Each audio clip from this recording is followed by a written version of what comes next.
Hello, YouTubers and all those who happen to watch. Today I'm going to talk about and unbox Hardball. Now, Hardball was actually quite a popular, if not a best-selling baseball game that was originally out for the computer. Then they ported it to all sorts of platforms. An example, this right here, to the Sega Genesis. Now, Hardball was extremely popular at MS-DOS. It was pretty popular, I believe. Don't hold me to this. This is just all memory. On the Amiga as well, and the Apple II. Now, again, this had several different ports, which I wrote this stuff down because I would forgot. And that, of course, is the Amiga, the Amstrad CPC, the Apple II, the Apple II GS, the Atari 8-bit family, the Atari ST, the Commodore 64, DOS, Macintosh, MSX, the Sega Genesis, and the, of course you obviously see it there, the ZX Spectrum. So it had quite a fair share of ports. So it does not mean that this game was a slouch in any terms of being bad or poor. Now this is not the greatest version of the game.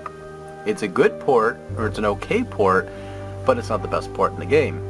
I'm not really a heavy baseball fan, but I can tell you that much. I would say, at least because of my personal experience, my brother probably vouched for the DOS version. He used to play the shit out of that one. I'm not very good at baseball games, I'll tell you forefront. I thought it was actually pretty impressive on the DOS platform. And in this right here, it looks pretty good too. It looks pretty, the graphics are nice, but anyway, you don't really care too much about the graphics is nice and all that stuff. You like gameplay. This is why you're on my channel. You're a person like me who likes gameplay, which is good. Because if there's no gameplay in a game, what the fuck's the point of playing it? If I want a slideshow that looks pretty, then I'll just go play Crisis 1. What? Anyway, so actually I take that back. Crisis isn't so bad. It's actually quite decent. Yeah. As you can see on the side, it has an orange brim to it. Orange on orange. It's Hardball on the side. Now this is not usual for Sega Genesis games to have a cardboard box such as this slide-off one. Now the reason why I got this, because one, it was part of my childhood, that's probably the primary reason, and two, this actually is a decent baseball game. And has little, this isn't even a sticker by the way, that's actually silver, which is actually pretty cool. Now, this box has been beat up a little bit. I got this in recently, but you can see the back here. As an offer, which I really doubt I would get a free poster from this. I would want to get the poster just to keep it with this, make it complete, kind of. But, again, I'm not pissing in a wishing well and hoping for the best.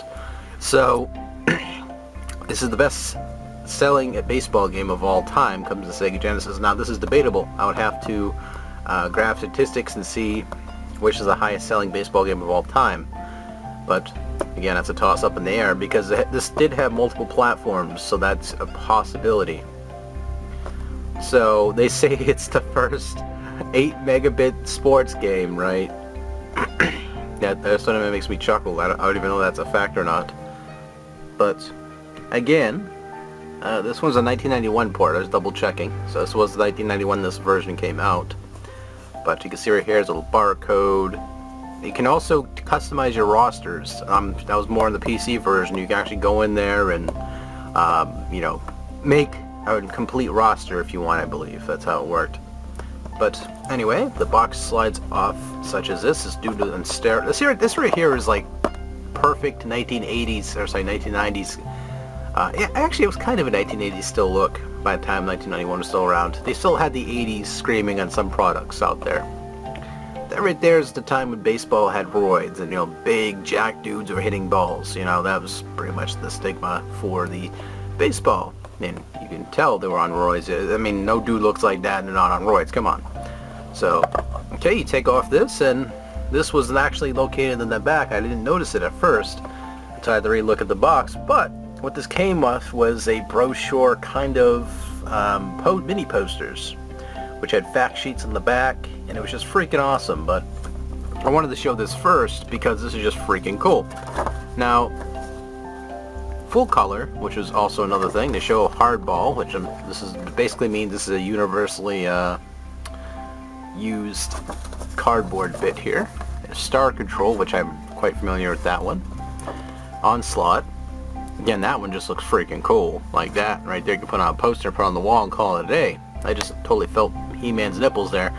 And then it's Turrican, which this is not the good port of the Turrican by any means. I would say definitely the Amiga version is probably the best version.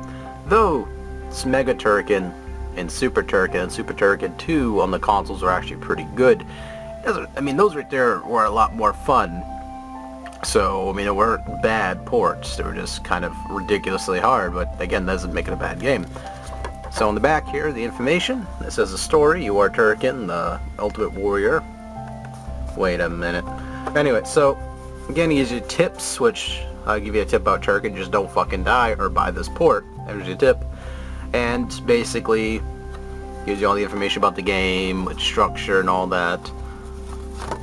All this information. It gives you a story. And it's practically... Okay, that was one of the confirmed numbers there, 500,000. But probably just sports games today that actually sold more than that, hopefully. And basically you got the storyline there for that too. I mean, I really enjoy this type of thing. Personally, I would actually have this probably blown up on a poster, because this is actually a pretty cool looking caricature of Turrican there.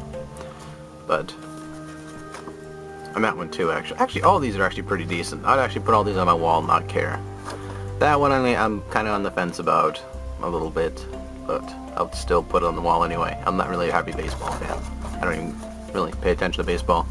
But yeah, there you have it. Really cool extra swag. I mean, yeah, it was the advertisement kind of thing, but it came with the box, which, again, really cool. This right here is a code for something. I'm assuming it was like a password to advance.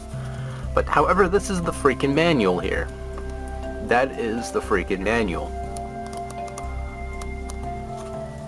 Gives you really good detail, and guess what? I don't think it's not bilingual. Yep, it's not bilingual at all. There's no Spanish in this whatsoever, so that means this was dedicated for the whole damn game. You don't get like 3 pamphlets saying hit the ball with this button, that's it. It gives you detail about how to play the game. You know, that's how the manual works. And I actually read the manuals. That's the thing. You know, this is not me being a xenophobe because, oh look, there's no Spanish in here. That's good. I mean, if you have a Spanish copy, you have a Spanish copy. There should be an English copy and a Spanish copy, so that way people can have the full detail rather than, well, if you want more information, go on this website. It's like, no, I want to fucking read the book, asshole. But sadly, the stigma I have for full-page manuals is kind of tossed in the back burner because of the fact that, let's face it, folks, people don't really read manuals too much nowadays. They don't. They look at manuals. They go, oh, that's nice, they throw it aside and play the game. That's all they care about. Most of the game's information is put into the tutorial anyway, or these little overhead things, so therefore, we're all stuck waiting in a long, universal-like line just to play the fucking game we all paid $60 for, so we can get disappointed by 45 minutes, longer gameplay and just trying to get through the damn tutorial than the actual game itself. I'm sorry, I was going into a tangent there. But yeah, basically this, I'm keeping this on here because it's like, has some history behind it, I suppose, or I don't even know what. It's a black and white manual, as you already seen. It explains pitching and all that. Has pictures describing the situation. Really detailed information. Has the manager screen, explains that.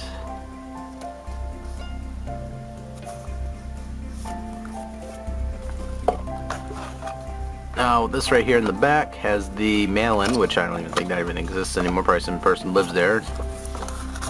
So, this would actually be the poster. You pay like $2 for a money order to get that poster, but they don't have that anymore. You're not going to get that poster.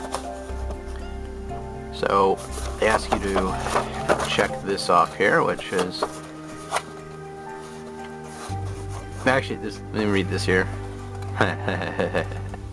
TurboGrafx 16, Game Boy, Lynx, Sega Game Gear, the Nintendo 8-bit system, the Nintendo 16-bit system, I don't know what that could be, the Sega Master System, the Sega Genesis system, and it has the IBM PC or compatible, the Macintosh, the Amiga.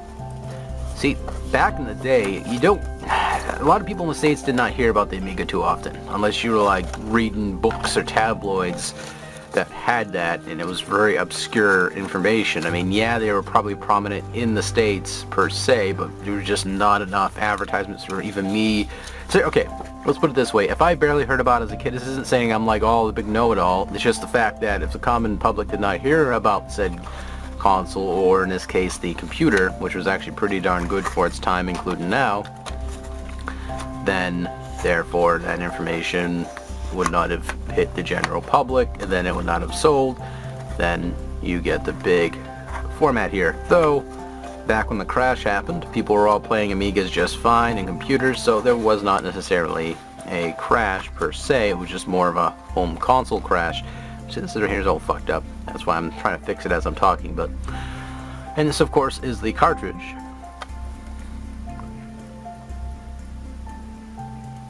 Accolade known for their type of cartridges such as this, which is a long, unofficial, licensed style cartridge. But yeah, pretty cool. And there you have it.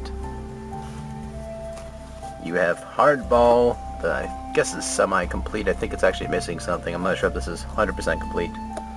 But yeah, take it easy. Thank you all for watching, and take care.